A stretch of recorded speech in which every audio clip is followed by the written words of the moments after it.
Our sons are growing, and we want them to become resilient, responsible, and confident young men. Not because we want to step back from helping them, but because we want to help them be prepared for the life God has ahead for them. But that raises an important question. How do we encourage independence without making them feel like they're on their own? Today, we're talking about why allowing our sons to work through challenges is one of the greatest gifts we can give them. As moms, it's natural to want to make life easier for them, but sometimes the very struggles we want to remove are the ones God uses to help them grow into adulthood. Welcome to Raising Boys with Purpose, a Christian parenting podcast for moms raising teens and young adult sons. I'm Brooke, a boy mom and parenting coach, and here we talk about raising sons, building character, and preparing our boys for adulthood with confidence and faith. For more encouragement and conversation throughout the week, come join our Raising Boys with Purpose Facebook group. The link for all my social media is in the description. No one likes to watch someone else struggle. It makes us uncomfortable, especially when it's our own children. But what if some struggle is actually one of the greatest gifts we can give our sons? What if instead of fixing every problem, we help them learn how to work through those problems themselves? Because one day they'll face challenges when we're not standing beside them. And the confidence they'll need is built by overcoming the challenges they face now. So we moved after our youngest son graduated from high school. And that summer was a busy one. He was working, looking forward to college, and at the same time, we were moving into a real fixer-upper.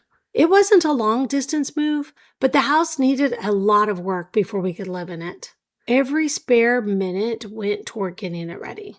Not perfect, just livable. We knocked down a few walls, painted, installed new light fixtures, and tackled project after project. There'd be drywall and plenty of other renovations later.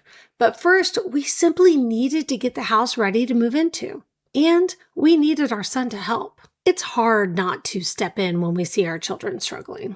Sometimes we have to physically stop ourselves from taking over because it would be faster if we just did it ourselves. But if we always rescue them, they never have the opportunity to discover what they're capable of. Our sons need opportunities to wrestle with frustration, solve problems, and even make mistakes while they're still at home with us, because that's where they're safe.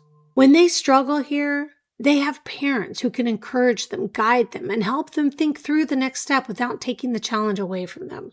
Every challenge becomes practice for adulthood. They learn perseverance, emotional self-control. They learn that disappointment isn't the end. It simply means trying another approach. And little by little, they're building resilience. Life will always bring challenges. The question isn't whether our sons will face them. It's how they'll respond when they do.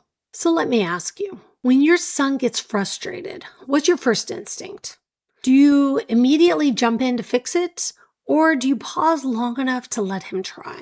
Sometimes giving our son space to struggle is actually one of the most loving things we can do. Now, one of my son's jobs during the renovation was changing out the ceiling lights. He had never done it before. We handed him the light fixture. His grandpa gave him a quick overview, and we told him, read the directions. If you need help, ask. The first one took some time. He asked a few questions, worked through it, and eventually got it installed. Then he moved on to the next one, and then the next one. By the time he finished, he wasn't really the same young man who had started. Not because he learned how to install light fixtures, but because he learned he could figure something out that he'd never done before. That's where real confidence comes from. Real self-esteem isn't built by constantly hearing good job. It's built by doing hard things. When our sons accomplish something that once seemed difficult, they begin believing they can handle the next challenges too. Instead of fearing the unknown, they become curious about it. Instead of avoiding difficult situations, they begin asking, how do I figure this out? That mindset will serve them far beyond high school or college. And when they do need help, we're still here. Not to solve every problem, but to coach them through it. That's a very different role. See, our son knew we were counting on him. He wasn't just helping with the project. He was contributing to our family's new home. When he finished, we were proud of him, and I think he was proud of himself. Even today, every time I walk underneath one of those lights, I remember him installing them. It's a simple reminder that confidence grows one challenge at a time. So let me ask you, what's one new challenge your son could take on?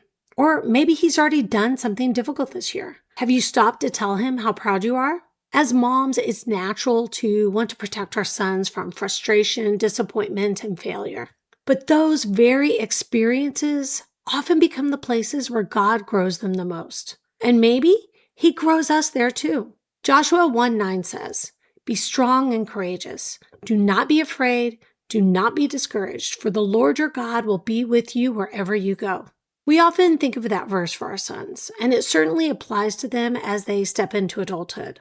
But I think it's also a verse for us as moms. It takes courage to loosen our grip a little. It takes faith to let them try, to let them struggle, and to trust that God is at work, even when things don't go perfectly. This season is about growth. Our sons are becoming the men God created them to be. And one challenge at a time, we're helping prepare them for the future He has for them. If this episode of Raising Boys with Purpose encouraged you, please like this video and subscribe so you don't miss future episodes of this podcast. And if you're raising a teen or young adult son and want encouragement and practical guidance, come join us in the Raising Boys with Purpose Facebook community. The link is below. Thanks for being here today. Now grab your iced coffee, hug your son, and remember, you're raising him with purpose.